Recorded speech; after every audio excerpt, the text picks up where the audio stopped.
Grace was only 22 years old. She attended Thanksgiving service with her family, smiling, praying, trusting.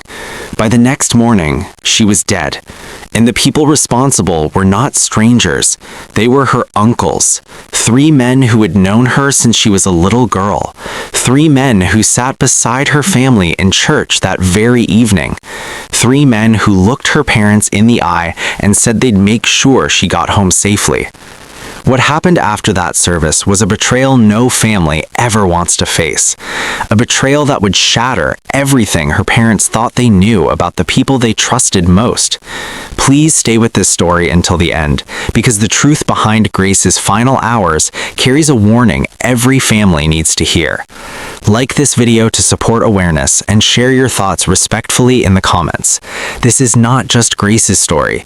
This is a story about trust, about family, and about the warning signs we sometimes choose to ignore because we can't imagine that danger could come from someone we love. Grace Eleanor Mitchell grew up in a small town in Virginia where everyone knew everyone, where church on Sunday wasn't just tradition but the center of community life, where family dinners happened every week without fail. She was the youngest of 3 children, the baby of the family, the one her parents still called their little girl even though she just turned 22 that October. Her sister Maria described her as the kind of person who remembered everyone's birthday, who baked cookies for the elderly neighbors every Christmas, who volunteered at the church nursery because she loved being around children. Grace had just started working as a receptionist at a local dental office, and she was saving money to go back to community college in the spring. She wanted to be a teacher, maybe work with special needs kids. That was Grace, always thinking about how she could help others, always putting other people first. She had this way of lighting up a room, her mother would later say, through tears. She'd walk in and you'd just feel happier. She believed in people. She believed in the good in everyone, and she especially believed in family. Grace grew up in a close-knit extended family. Sunday dinners at her grandmother's house were sacred. Thanksgiving was always a big production, with aunts and uncles and cousins filling every corner of the house. The Mitchell family attended Cornerstone Baptist Church faithfully, a medium-sized congregation where Grace had been baptized as a child, where she'd sung in the youth choir, where she'd grown up surrounded by faces she'd known her entire life. Her father, David, worked in construction. Her mother was a part-time bookkeeper. They weren't wealthy, but they were comfortable, and more importantly, they were happy. They'd raised their children to respect their elders, to trust their family, to believe that blood meant something. Grace embodied all of those values. She was respectful, almost to a fault. She never talked back, never caused trouble, never questioned authority, especially from older family members. In the weeks before Thanksgiving 2019, Grace had seemed particularly hopeful about the future. She'd just started dating someone she really liked, a young man from a neighboring town she'd met through a friend. She was excited about her job, about saving money, about maybe getting her own apartment someday soon. Her sister Maria remembered Grace talking about all her plans, about how this felt like the beginning of real adulthood, real independence. November 28, 2019 was Thanksgiving Day. That morning, Grace helped her mother prepare dishes to bring to the church's community Thanksgiving service and potluck dinner that evening. She was in good spirits, laughing, dancing around the kitchen to music on her phone. She'd bought a new dress for the occasion, a burgundy dress she was so proud of because she'd saved up for it herself. She felt grown up, her mother remembered. She felt like she was becoming the woman she wanted to be. That's the Grace her family remembers, the girl who trusted too much, the girl who never imagined that some people wear the mask of family while hiding something terrible underneath. Franklin Mitchell was 48 years old, the oldest of David Mitchell's brothers. He worked as a manager at a hardware store and had been married for 23 years with 2 teenage children of his own. In the family hierarchy, Franklin was seen as the responsible one, the one who organized family gatherings, the one people came to for advice. He'd been a deacon at Cornerstone Baptist Church for over a decade. He had a commanding presence, the kind of man who walked into a room and people naturally quieted down to hear what he had to say. At family gatherings, he'd say the blessing over the meal, his deep voice filled with authority. He was the one who checked on his aging mother, who made sure the extended family stayed connected. To the outside world, Franklin was a pillar of the community. His wife, Patricia, taught Sunday school. Their Christmas parties were legendary in the neighborhood. Alton Mitchell, 45, was the middle brother. He was different from Franklin in temperament, more outgoing, quicker with a joke, the kind of uncle who'd slip the kids a few dollars when their parents weren't looking. Alton attended the same church as his brothers, though not quite as regularly. He'd been divorced twice, currently lived alone in a small house about 10 minutes from David's place. Alton was the fun uncle, the one who'd tell inappropriate jokes at the Thanksgiving table and make everyone laugh despite themselves. He seemed harmless, jovial, always ready with a compliment. Kids loved him because he treated them like adults, talked to them like they mattered. Grace had always felt comfortable around Uncle Alton. He taught her how to change a tire when she was 16, had given her advice about boys, had always made her feel like she could talk to him about anything. Leonard Mitchell, 42, was the youngest of David's brothers. Where Franklin was authoritative and Alton was outgoing, Leonard was quiet, almost shy. He worked in the warehouse of a furniture distribution center, a job that required little interaction with people, which seemed to suit him fine. He'd never married, lived in an apartment by himself, spent most of his free time watching television or browsing the internet. At family gatherings, he'd sit in the corner, observing more than participating. People sometimes forgot he was even there, but he showed up reliably to every family event. He never missed Thanksgiving, never missed Christmas, never missed the summer cookouts. He was just part of the furniture, part of the family landscape. Quiet Leonard, harmless Leonard, Leonard who barely said 2 words but who you could count on to show up. These 3 brothers had grown up in the same house Grace's father grew up in, had been raised by the same parents, had sat through the same church services, had been taught the same values about faith and family. David Mitchell trusted his brothers completely. Why wouldn't he? They'd been through everything together. They buried their father 5 years ago, supported each other through that grief. They looked out for each other's kids, helped each other with money troubles, showed up when someone needed them. That's what family did. That's what the Mitchell brothers did. Or so everyone thought. Sometimes the people we trust the most are the ones we question the least. Sometimes the danger doesn't announce itself with red flags and warning signs. Sometimes it wears a familiar face, sits at your table, says grace before the meal, and smiles at you with eyes you've known your entire life. The Thanksgiving service at Cornerstone Baptist Church began at 5:30 p.m. on November 28, 2019. The sanctuary was packed, nearly 200 people filling the wooden pews, the air thick with the smell of casseroles and pies warming in the fellowship hall kitchen. The church had decorated with paper turkeys the children made in Sunday school, with hay bales and pumpkins flanking the altar, with handwritten gratitude cards hanging on strings across the walls. Pastor Reynolds, a man in his 60s who'd led the congregation for nearly 20 years, opened the service with a prayer thanking God for family, for community, for the blessings of another year. The choir sang hymns, old ones that everyone knew by heart. Grace sat between her mother and her sister Maria, wearing that burgundy dress she was so proud of, her hair curled just the way she liked it. She sang along to every song, her voice soft but certain. She seemed happy, truly happy. Several people would later comment on how radiant she looked that evening, how she seemed to glow with contentment. Before we dive deeper, let us know in the comments where you're watching from. We'd love to hear from you. And if you're new here, click on the subscribe button so you never miss any of our upcoming videos. Pastor Reynolds' sermon that evening was about forgiveness, about letting go of old hurts, about the importance of family unity. He talked about how families aren't perfect, how everyone has disagreements, but how the bonds of blood run deeper than any argument. He quoted scripture about honoring your father and mother, about bearing with one another in love, about the patient endurance required to maintain family relationships. Grace listened intently, nodding along with certain points. Her father David had his arm around his wife Janet. The Mitchell family sat together in their usual pew, Franklin and his wife on one end, David's family in the middle, Alton and Leonard on the other end. It looked like a Norman Rockwell painting, the picture of American family values, the kind of scene that makes you believe in the goodness of community and the strength of familial bonds. After the sermon came the part of the service where people could stand and share what they were grateful for. Franklin stood and talked about being grateful for his family, for his health, for another year of God's provision. Several others shared, thanking God for jobs, for children, for recovery from illness. When it came time for the potluck dinner, the whole congregation moved into the fellowship hall, a large room with folding tables covered in white plastic tablecloths, now laden with more food than anyone could possibly eat.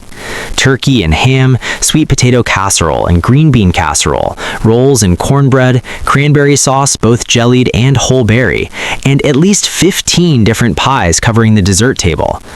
The Mitchell family claimed a table together, spreading out with their paper plates piled high with food. Grace sat between her sister and her uncle Alton, laughing at his jokes, complimenting her Aunt Patricia's pecan pie. The fluorescent lights hummed overhead. Children ran between tables. Adults caught up with neighbors they hadn't seen in weeks. Everything felt normal. Everything felt safe. Everything felt exactly the way Thanksgiving was supposed to feel. Around 7:30, families began packing up their empty dishes, gathering their children, saying their goodbyes. Grace helped her mother collect their casserole dishes, carefully scraping out the few remaining bites to make washing easier later. As they walked toward the parking lot, David mentioned to his wife that he was tired, that he was looking forward to getting home and relaxing. Franklin approached them in the parking lot, saying something about needing to stop by their mother's house to drop off a plate of leftovers, asking if Grace might want to ride along with him and his brothers to visit Grandma for a bit, that they'd drop her home right after. It seemed like such a small thing, such an innocent request. Grace looked at her parents, and Janet could see her daughter weighing whether she was too tired or whether she should go visit her grandmother. David encouraged her, said it would be nice for Grandma to see her, that they'd see her at home in a little while. Grace agreed, hugged her parents, and walked toward Franklin's truck where Alton and Leonard were already waiting. That was the last time Janet and David Mitchell saw their daughter alive.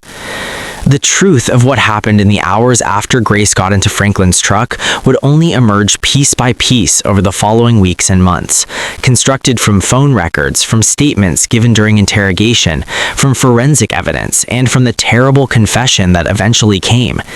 This is the story of those hours, and it's a story about how quickly trust can be betrayed, how quickly ordinary men can become capable of unspeakable things. Grace expected the drive to her grandmother's house to take about 15 minutes. She knew the route. She'd traveled it hundreds of times. But Franklin didn't turn toward her grandmother's street. He turned the opposite direction, heading toward the outskirts of town, toward the more rural roads where houses sat farther apart, where streetlights were fewer, where you could drive for miles without seeing another car. Grace noticed. Of course she noticed. She asked where they were going. Franklin told her they needed to make a stop first, something vague about checking on a rental property Leonard was thinking about leasing. It seemed odd, but not alarming. Not yet. These were her uncles. These were men she'd known her entire life. Men who'd bounced her on their knees when she was a toddler. Men who'd come to her high school graduation. Why would she be afraid? They arrived at a house Grace didn't recognize, a small ranch-style home that looked vacant, sitting at the end of a long gravel driveway surrounded by trees. The porch light was on, but the windows were dark. Franklin pulled into the driveway and shut off the engine. The sudden silence felt heavy. Grace asked again what they were doing there. No one answered her immediately. And then something in the air shifted. You know that feeling when you suddenly realize something is wrong, but you can't quite name what it is? That's what Grace felt in that moment. Her instincts screamed at her that she needed to get out of that truck, but her upbringing, her lifelong training to be respectful and obedient, especially to elders, kept her frozen in place for those critical few seconds. What happened next inside that vacant house was an abuse of power, an abuse of trust, an abuse of every sacred bond that's supposed to exist between family members. The details don't need to be explicit to understand the horror of what Grace endured. 3 grown men, 3 men who were supposed to protect her, instead violated her in ways that no person should ever experience, least of all from their own family. They used their positions of authority, their physical strength, their ages, their familiarity to coerce and manipulate a young woman who'd been taught her entire life to trust them, to obey them, to never question their authority. Grace cried. Grace begged them to stop. Grace pleaded with them to take her home. But they didn't stop. They didn't listen to her cries. They didn't care about her pleading. For hours, Grace endured what no one should endure, trapped in a nightmare she couldn't wake up from, betrayed by men she called family. When it was over, when they'd satisfied whatever twisted desire had driven them to this act, Grace was left broken, traumatized, terrified. She was shaking, crying so hard she could barely breathe. She'd pulled her clothes back on with trembling hands, her burgundy dress torn and stained. She looked at these men, her uncles, and saw strangers, saw monsters. How do you process the moment when everything you believed about your family reveals itself to be a lie? How do you make sense of the world when the people who were supposed to protect you are the ones who destroyed you?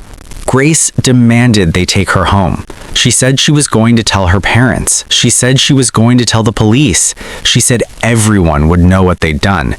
And in that moment, in the face of Grace's entirely justified anger and her promise to expose them, Franklin, Alton, and Leonard faced a choice. They could face the consequences of their actions, could confess, could throw themselves on the mercy of Grace's parents and the courts and God, or they could silence her.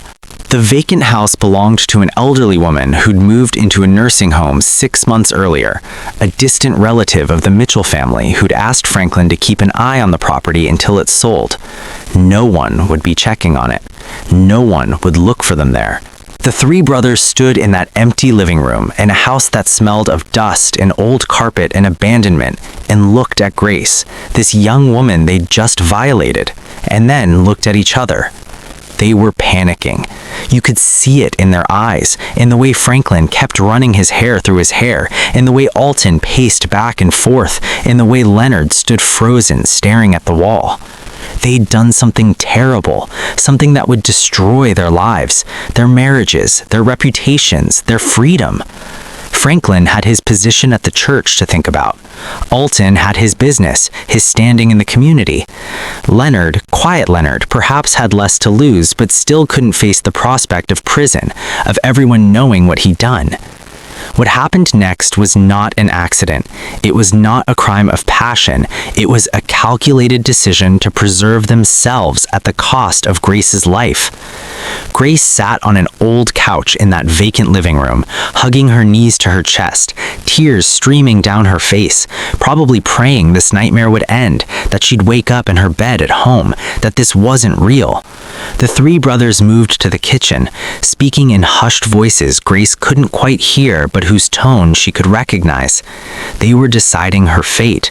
They were choosing between their own self-preservation and her life, and they chose themselves.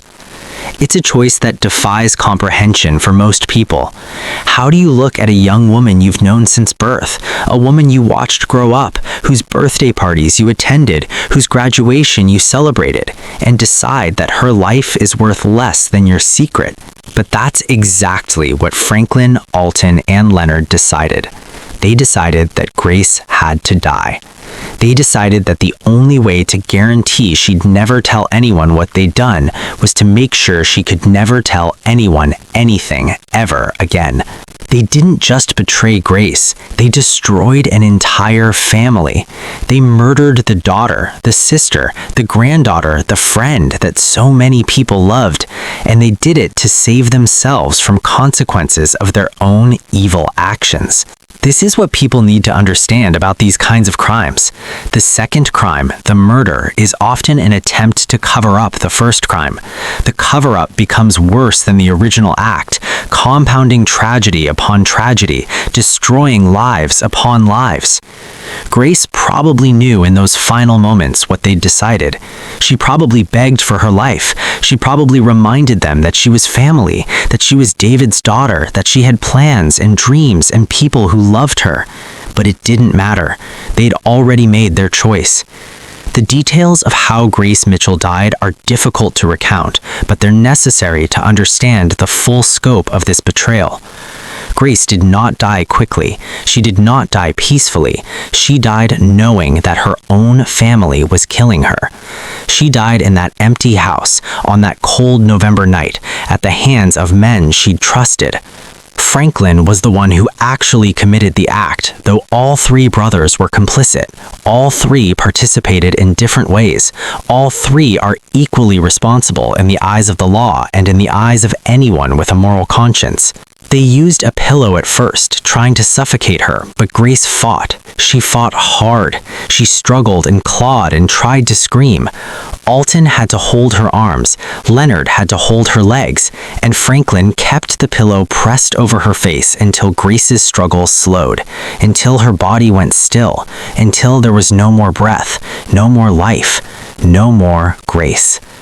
The medical examiner would later determine that Grace had died from asphyxiation combined with blunt force trauma to the head, injuries she sustained either during the struggle or in the moments before her death.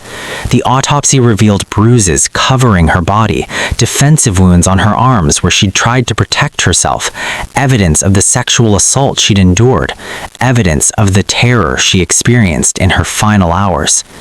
Grace Eleanor Mitchell, 22 years old, died sometime between 10 p.m. and midnight on November 28, 2019, while families all over town were settling in for the night, full of turkey and pie and contentment, while her parents were at home wondering why she wasn't back yet, starting to feel the first nibbles of worry.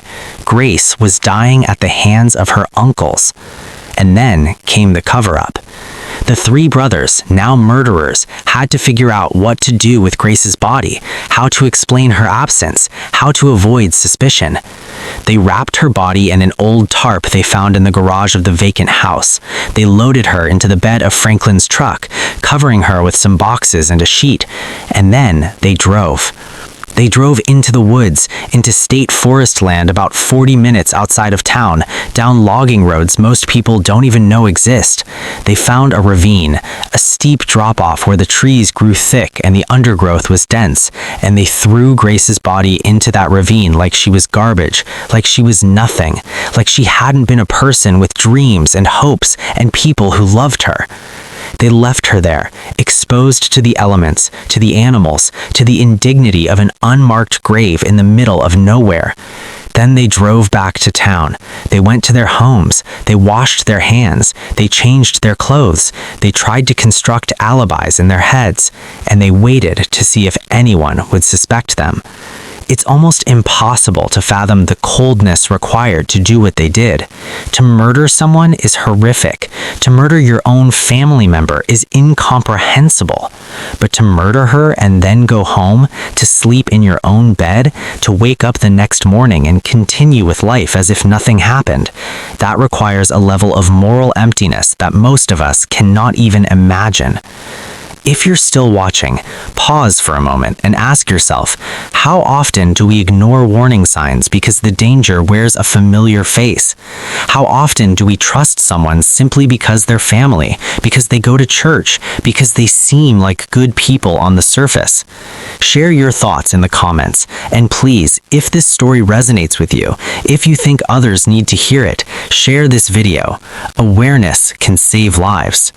When Grace didn't come home Thursday night, her parents assumed she decided to stay over at her grandmother's house. It wouldn't have been the first time. Grace sometimes spent the night there, especially after late family gatherings. But when Janet Mitchell called her mother-in-law to talk to Grace, to see when she'd be coming home, her mother-in-law said she hadn't seen Grace at all. Hadn't seen any of the boys either. They'd never stopped by Thursday night. That was when the first real tendrils of fear began to wrap around Janet's heart. She called Grace's cell phone. It went straight to voicemail. She called again. Voicemail again. She called Franklin. He answered on the third ring, his voice casual, unconcerned. He said they'd dropped Grace off at home around 9 o'clock the night before, that she'd said she was tired and wanted to go to bed. He said they'd watched her go in the front door. Janet's fear intensified. Grace wasn't home. Grace hadn't been home. Where was she? David Mitchell started calling everyone. He called Maria, Grace's sister, who hadn't heard from her. He called Grace's boyfriend, who said he'd texted her Thursday night but hadn't gotten a response, which was unusual but not alarming. He called Grace's workplace, even though they were closed for the holiday. He drove around the neighborhood, thinking maybe she'd gone for a walk, maybe her phone had died, maybe there was some simple explanation. But there wasn't. By Friday afternoon, David and Janet Mitchell contacted the local police to report their daughter missing.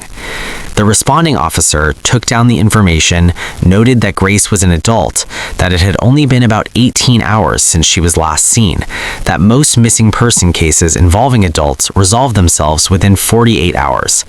He was kind, but not particularly concerned. People go missing for all sorts of reasons. Maybe she'd had a fight with her boyfriend and needed space. Maybe she decided to visit a friend. The officer filed the report and told the Mitchells to keep trying her phone, to keep reaching out to people who might have seen her. But Janet knew. Mothers know. Something was terribly wrong. Grace wouldn't just disappear. Grace wouldn't worry them like this. Something had happened to her daughter, and with every passing hour, the certainty of that fact grew heavier in Janet's chest. David called his brothers again on Friday evening. He spoke to Franklin first, asking him to go over everything again, every detail of dropping Grace off. Franklin's story remained consistent. They'd brought her home around 9, watched her go inside, then left. David asked about Alton and Leonard. Had they noticed anything unusual, any indication of where Grace might have gone? Franklin said no. Everything had seemed normal. Grace had seemed fine, if a bit tired. He promised to help search for her, said he'd get Alton and Leonard to help look, said they'd do everything they could to find their niece. The concern in Franklin's voice sounded genuine. That's how good of a liar he was. Over the weekend, as Grace remained missing, the family organized search parties. Friends from church joined, neighbors volunteered. They posted flyers with Grace's picture, that beautiful girl and her burgundy dress, with the description "last seen Thursday evening." They checked the woods behind the house, the local parks, the shopping center, everywhere they could think of. David's brothers participated in the searches. Franklin coordinated some of the search groups. Alton walked through the woods calling Grace's name. Leonard handed out flyers at the grocery store. They looked like concerned family members doing everything they could to find their missing niece. But the whole time, they knew exactly where Grace was. They knew she was dead in a ravine 40 minutes away, and they helped search for her anyway. Think about that level of deception. Think about standing next to your brother, a man whose daughter you murdered, and helping him look for her while knowing she's dead, knowing you killed her. That's not just evil. That's a special kind of evil that's almost beyond comprehension. By Monday, December 2nd, 4 days after Grace disappeared, the police began treating her disappearance as a critical missing person case. Detectives were assigned. They interviewed the family, starting with the parents, then the sister, then the boyfriend, then working outward to friends, coworkers, acquaintances. They interviewed Franklin, Alton, and Leonard since they were the last known people to see Grace alive. The three brothers sat in separate interview rooms and told identical stories about dropping Grace off at home Thursday night around 9. But here's the thing about lies. Even carefully constructed lies, told by experienced liars, tend to have small inconsistencies, small details that don't quite line up, and detectives are trained to notice those inconsistencies. Detective Sarah Ramos was the lead investigator assigned to Grace's case. She was a 15-year veteran of the department, had worked dozens of missing person cases, had seen everything from runaways to abductions to tragic accidents. But something about Grace's disappearance bothered her from the beginning. Young women don't just vanish from their own homes without a trace. They don't disappear into thin air. Especially not young women like Grace, who had close family ties, who had plans for the future, who had no history of erratic behavior or drug use or mental health crises. Detective Ramos started with the most recent timeline, working backward from when Grace was reported missing. She obtained Grace's phone records. The last activity on Grace's phone was at 8:47 p.m. Thursday night, when Grace had checked a text message from her boyfriend. After that, nothing. The phone either died or was turned off. That was concerning. Grace's phone was never found, by the way. It disappeared along with her, likely destroyed by her killers. Detective Ramos examined the route from the church to David Mitchell's house. It should have taken about 12 minutes, maybe 15 with traffic, though there wouldn't have been much traffic at 9 o'clock on Thanksgiving night. So if Franklin picked Grace up from the church around 7:45 and he claimed they dropped her off around 9, that left over an hour unaccounted for. When Ramos brought this up in Franklin's second interview, he said they'd stopped to get gas, had driven around a bit, had taken the long way. He couldn't remember exactly where they'd driven. It had just been a casual drive, talking, catching up with his niece. His story was plausible but vague enough to hide the truth, but not so vague as to be obviously fabricated. Ramos interviewed Alton next. His story matched Franklin's in broad strokes, but differed in small details. He remembered stopping for gas. He didn't remember driving around much. He thought they dropped Grace off closer to 9:30 than 9. Small discrepancies, but discrepancies nonetheless. Leonard's interview was different. Leonard was nervous, visibly uncomfortable, sweating under the fluorescent lights of the interview room. He kept asking if he needed a lawyer. Ramos assured him this was just a routine interview, that they were talking to everyone who saw Grace that night. Leonard's account was the most vague. He couldn't remember specific times. He said he'd been on his phone in the back seat most of the drive, not really paying attention. He seemed eager to leave, kept checking the clock on the wall. After the initial interviews, Ramos obtained phone records for all three brothers. Franklin's phone pinged off cell towers that placed him nowhere near David Mitchell's house at 9 o'clock. In fact, his phone placed him on the opposite side of town, out near the state forest. The same with Alton and Leonard's phones. All three phones were in the same location, moving together, and that location was not where they claimed to have been. That's when Ramos knew.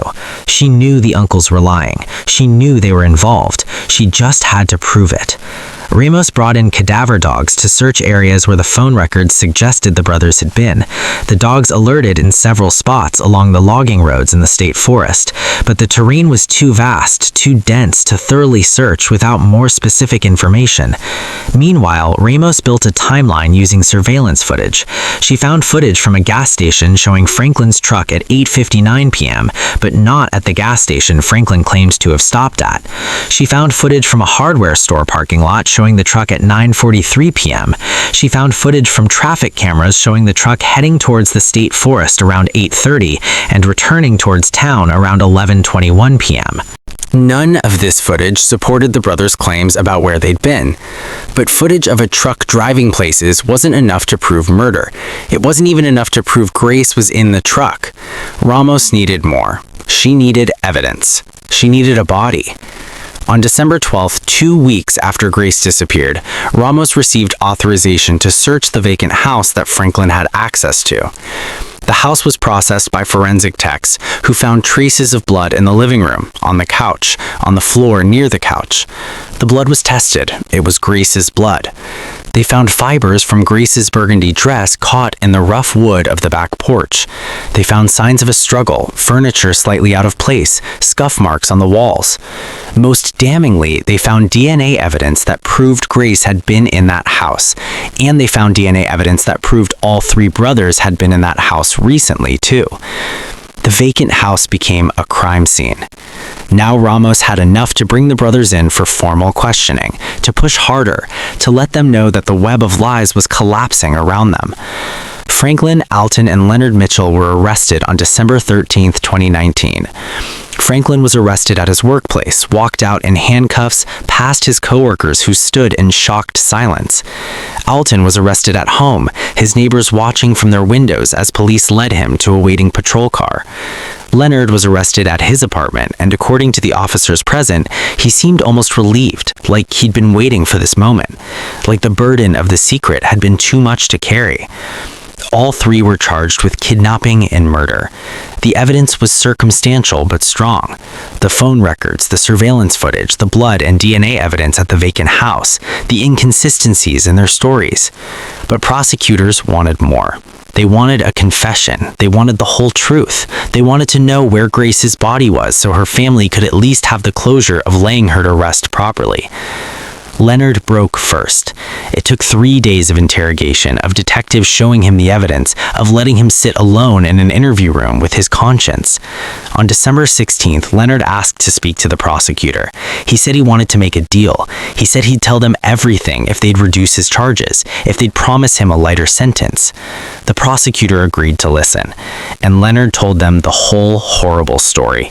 He described what had happened at the vacant house, though he tried to minimize his own role, tried to paint himself as reluctant, coerced by his older brothers. He described the murder, saying Franklin had been the one who'd actually killed Grace, while he and Alton held her down. He told them where they'd left Grace's body, gave them specific directions to the ravine in the state forest. On December 17th, search teams went to the location Leonard had described. They found Grace.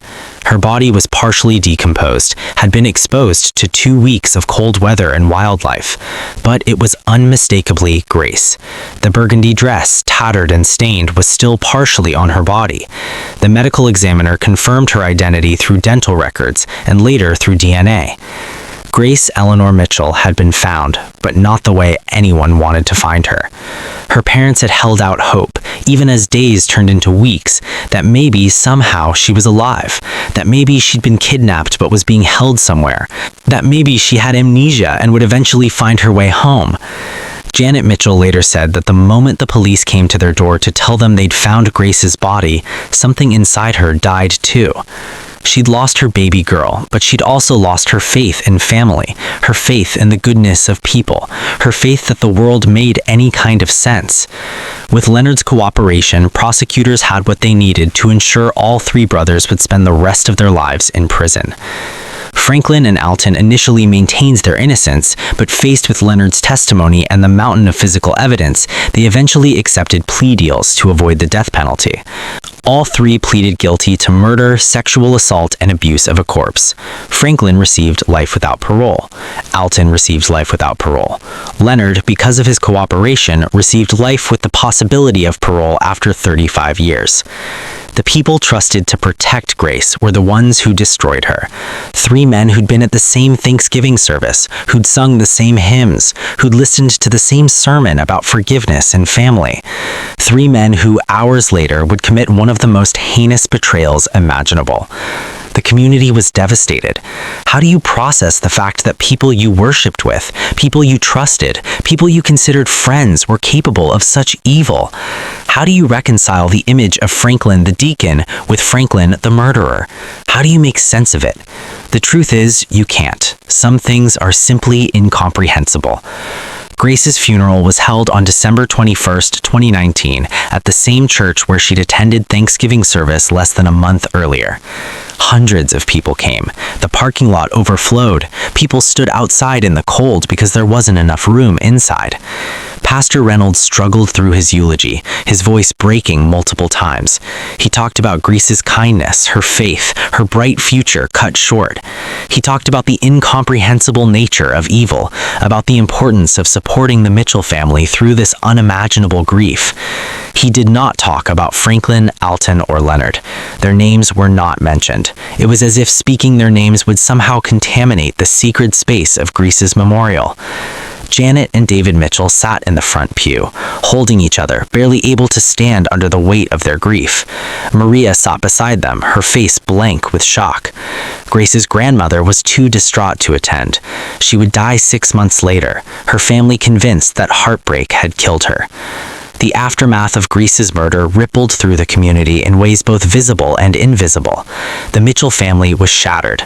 David went on medical leave from his job and never returned. He couldn't function, couldn't get out of bed some days, couldn't see the point in continuing when his daughter was gone. Janet threw herself into advocacy work, becoming a voice for victims of familial abuse and violence. She started speaking at churches, at community centers, sharing Grace's story, warning others that danger doesn't always come from strangers. The trial proceedings, though the brothers pleaded guilty and there was no trial, brought out more painful details. It emerged that this wasn't the first time Franklin had acted inappropriately toward young female family members. Several cousins came forward to say he'd made them uncomfortable at family gatherings over the years, had made inappropriate comments, had touched them in ways that felt wrong, but that they dismissed because he was family, because surely he didn't mean it that way. This is the tragedy of abuse within families. The silence, the benefit of the doubt given to perpetrators because they're family. The victims who don't speak up because they're taught that family loyalty matters more than their own safety. If the cousins who felt uncomfortable around Franklin had spoken up years earlier, would Grace still be alive? It's an impossible question, and one that several of them torture themselves with. Alton, too, had a history no one knew about. Police investigating his past discovered he'd been fired from a previous job for inappropriate behavior toward a coworker, though charges were never filed because the woman didn't want the publicity of pursuing it. Leonard's computer revealed disturbing search history and saved content that suggested his issues went far deeper than anyone had realized. These were not three normal men who suddenly snapped. These were three men with histories, with patterns, with warning signs that were missed or ignored or rationalized away because they were family, because they went to church, because they seemed normal on the surface. Grace's story is painful, but silence only protects abusers. Every year, thousands of people, mostly women and children, are abused by family members. Most never report it. Most suffer in silence because they're told that family business stays in the family, because they're told to forgive, because they're told that blood is thicker than water, because they're taught that maintaining family harmony is more important than their own safety. But abuse doesn't always come from strangers. In fact, most abuse comes from people the victim knows, people the victim trusts. The man who volunteers at church, the uncle who babysits, the family friend who's always around. The warning signs are often subtle, boundary violations that seem innocent, comments that make you uncomfortable but that you brush off, behavior that feels wrong but that you can't quite articulate why. We need to teach people, especially young people, that it's okay to trust their instincts, that if someone makes you uncomfortable, even if that someone is family, you have the right to say something. You have the right to establish boundaries. You have the right to protect yourself. And for everyone else, we need to listen. When someone, especially a young person, says they're uncomfortable around someone, we need to take that seriously instead of dismissing it as oversensitivity. We need to investigate instead of assuming the best. We need to protect potential victims instead of protecting family reputation. Grace trusted her family. She'd been taught her entire life to trust her family. That trust got her killed. How many other people are in situations right now where trust in the wrong person could end in tragedy? How many warning signs are being ignored right this moment because people can't imagine that their uncle, their cousin, their family friend could be dangerous? Think about that. Grace's story is painful, but silence only protects abusers. If this video educated you, please share it. Awareness can save lives. Subscribe for more stories that matter. And remember, family should be a place of safety, not fear. If you or someone you know is in a situation where family members are making you uncomfortable, where boundaries are being violated, where something feels wrong, speak up. Tell someone. Don't suffer in silence. Don't be like the cousins who stayed quiet and now live with the regret of wondering if speaking up could have saved Grace. Your safety matters more than someone else's reputation. Your well-being matters more than family harmony. Your life matters. Grace's life mattered. She was 22 years old with her whole life ahead of her. She wanted to be a teacher. She wanted to help children. She believed in the goodness of people. And three men who should have protected her destroyed her instead. Don't let her death be meaningless. Learn from it. Share it. Use it as a reminder that evil doesn't always look like evil. Sometimes it looks like family. Sometimes it sits beside you in church. Sometimes it says grace before the meal. Stay safe, trust your instincts, and never forget Grace Eleanor Mitchell.